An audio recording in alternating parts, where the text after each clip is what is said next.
Hi, my name is Libby Switzer, and I'm a singer-songwriter and programming assistant at GRAMMY Museum Mississippi. Today we're going to learn how to produce your own song. I encourage you to create your own hit following the GarageBand tutorial shown in the video. I also encourage you to follow along with the Production 101 worksheet attached in the link below. Let's get started. So what is music production? Music production is the concept of bringing your music to life. This is done by combining songwriting, instrumentation, vocals, beats, experimenting with arrangements and rhythm, and much, much more. A music producer is most commonly known for helping an artist make creative decisions with their songs or even their whole album. They find musicians to play on a song, arrange budgets for the project, make changes to songs, and usually has the final call with the way each song sounds. These are some of the most widely known producers over time. Quincy Jones has worked with Michael Jackson and has won 28 Grammys. Phil Spector produced many hits from the 1960s and is known for his work with the Wrecking Crew and creating the Wall of Sound. Max Martin is a more current producer who has worked with pop artists such as Ariana Grande, Taylor Swift, and The Weeknd.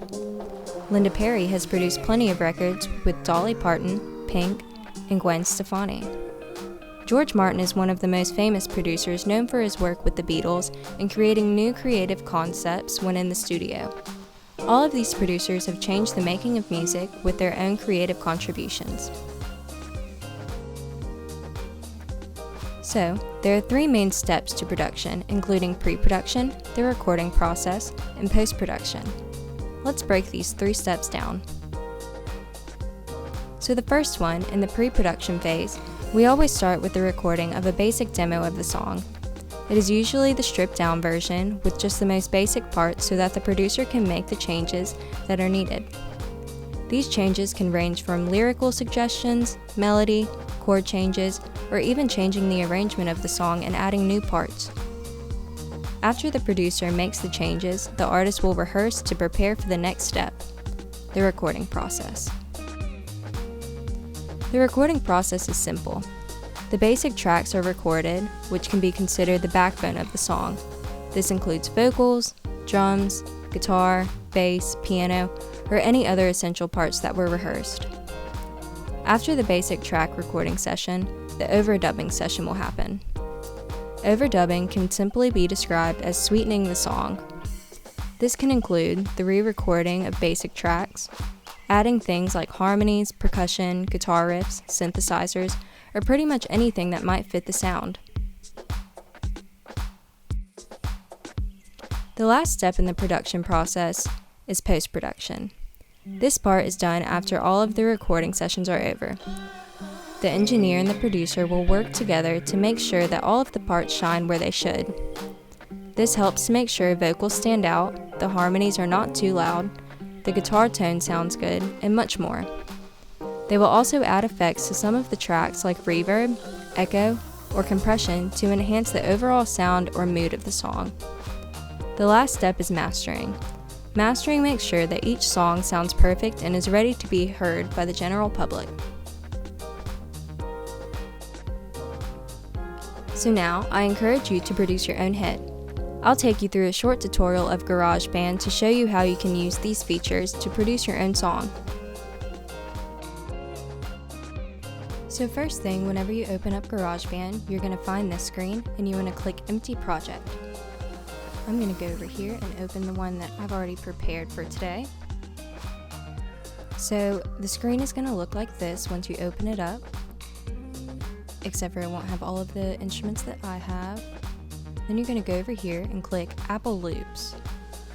So Apple Loops provides you with pre-recorded instruments that you can use to produce your own song.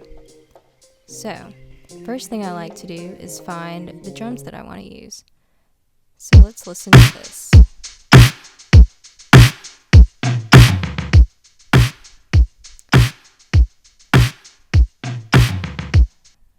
So I think I want to use that one, so then I'm going to drag it over there like I just did.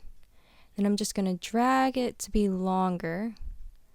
And then what you can do is press this up here, and you can make it as short or as long as you want.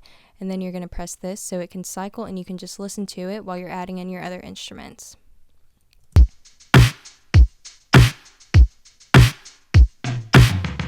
So the next thing that I want to do is add in my bass. I'm going to find the British blues bass, and I'm just going to see how that sounds with it.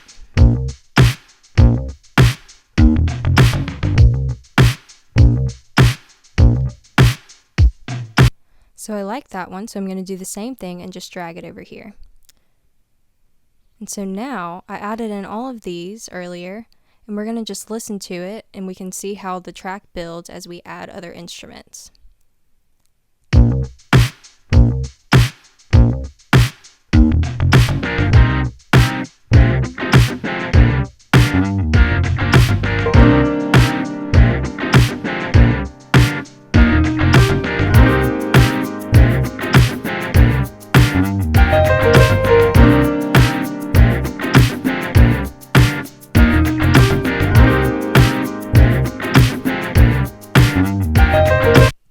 So now I have my whole basic track, and it sounds really good with the percussion and the piano and all of the other instruments, but I think I want to find something to spice it up a little. So I went and found this funk guitar and then a synth lead so that we could have a little bit more interesting instruments in there.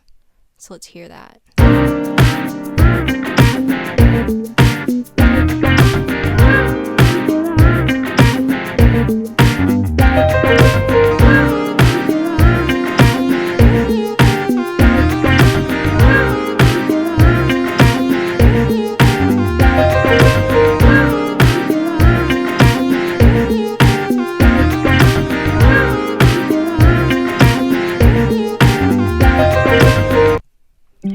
So now we have a whole track, and we can either add lyrics to it or add more instruments if you want to do it. You just want to make sure that you don't overdo it. But I think it sounds pretty good. So can you do this by yourself? I think you're ready. Again, my name is Libby, and thanks for joining me today. I hope you have fun producing the next big hit.